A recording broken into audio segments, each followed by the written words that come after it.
This is Pastor Sean of Christians Unite.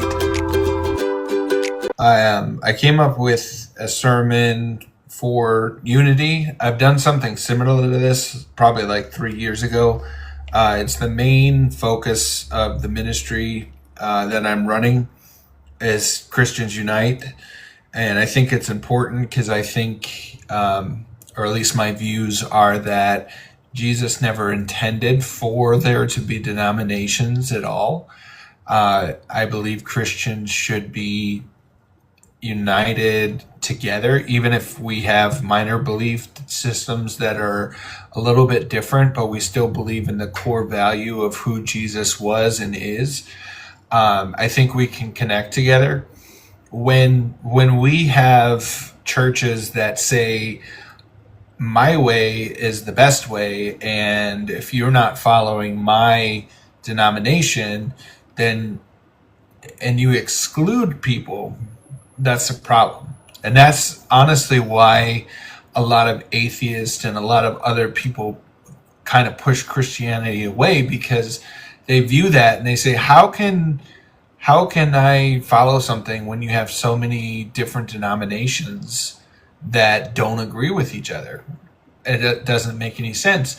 And that's why I think the early churches never actually had a physical building. The church was people. The disciples traveled from town and different areas. They traveled and they broke bread together. They had fellowship together. And they had their own issues back in the days of the biblical times, where you had the Jewish Christians, which came from the original children of Israel, but then you now had these Gentiles that didn't follow the same traditions. And one of the biggest differences was circumcision. And Jews believed that you had to be circumcised to honor God. And so the disciples, some of them actually had issues with it at first, because they were like, this is something we're used to. But then they realized, what, we need to adjust what we're doing and fellowship with them. And even God told them to eat the food that was foreign to them, that at one point was denied. They weren't allowed to eat it, but then he made it clean so that we could all fellowship with other communities. And Paul, who once was Saul, he was actually one of the people that persecuted the Christians. When he started his ministry, he went to multiple areas and witnessed the gospel. And everyone was part of the same Christian community. Now you have all these denominations out there. And some of them work together, which is fine. But then there's specific ones, and not all of them, not to pick on the common one, but Catholicism, there's Catholics out there that believe that if you're not part of what they call the true Catholic Church, that you're not part of God's kingdom, and that you won't be granted entrance into heaven. It's like, why would you teach someone that? Because if Christ was who he said he is, and his sacrifice on the cross, it literally says, for all have sinned and come short of the glory of God. It specifically says to all, for all. That's the difference. Is he literally, it's everybody, not just one religion, because that would be counter to what God says. I'm going to read Ephesians chapter 4, the first part. It talks about how we should be united. It's entitled Unity in the Body. Therefore, I, a prisoner for serving the Lord, beg you to lead a life worthy of your calling, for you have been called by God. Always be humble and gentle. Be patient with each other, making allowances for each other's faults because of your love.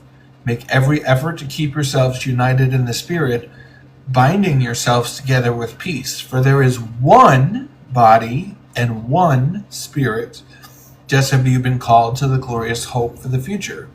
There is one Lord, one faith, one baptism, one God and Father of all, who is over all and living through all.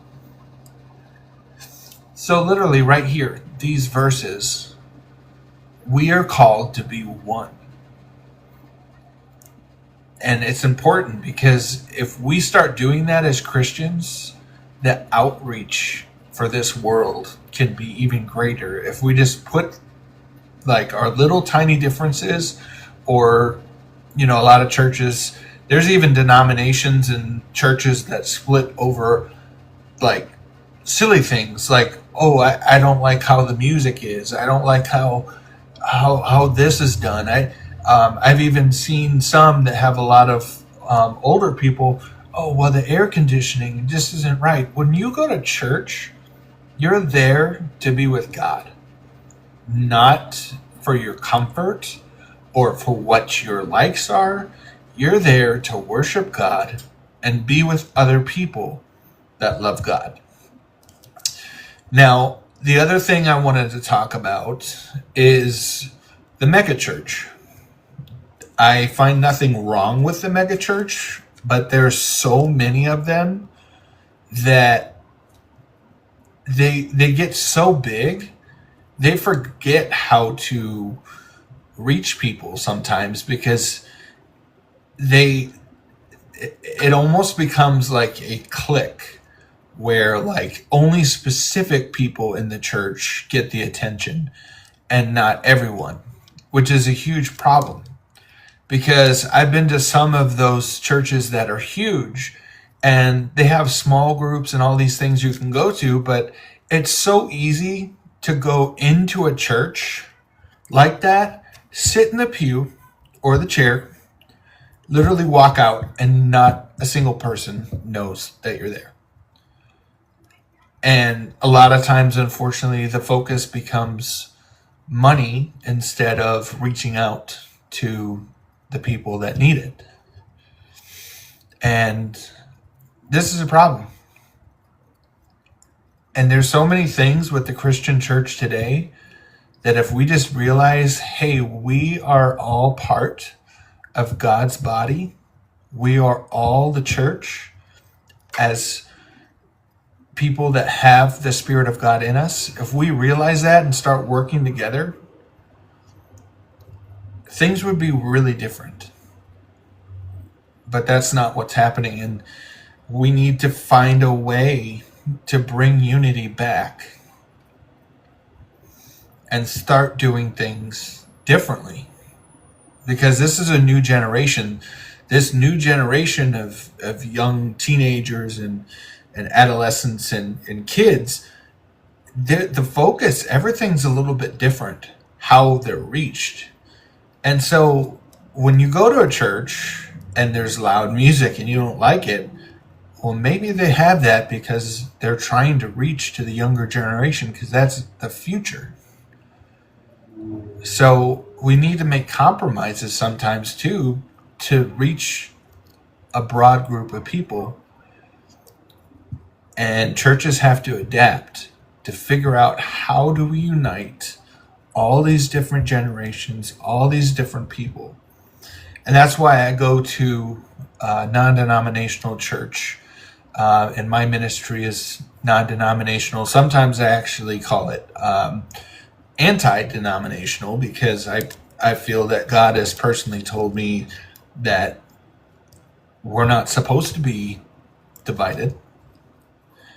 And so I leave you today. Think about what we're doing. If you're a Christian and you're in church and there's someone there that has a different view, or they're different than what your church thinks, as long as they believe in Christ and the salvation message is there, fellowship with them. We can be one and have differences, and it's okay. So I challenge you to be more inviting, be more loving, and be more kind. Thank you for listening to this Sermon Sunday series on unity. Next Sunday, I will do another topic. I haven't decided which one yet. If you comment on this or you message me, if you have ideas, let me know, and I will preach on various topics. And normally I prepare, like I have free time, I will research a topic and find information to give it to you. Please like, share, and subscribe so I can reach more people to spread the gospel message of Jesus Christ.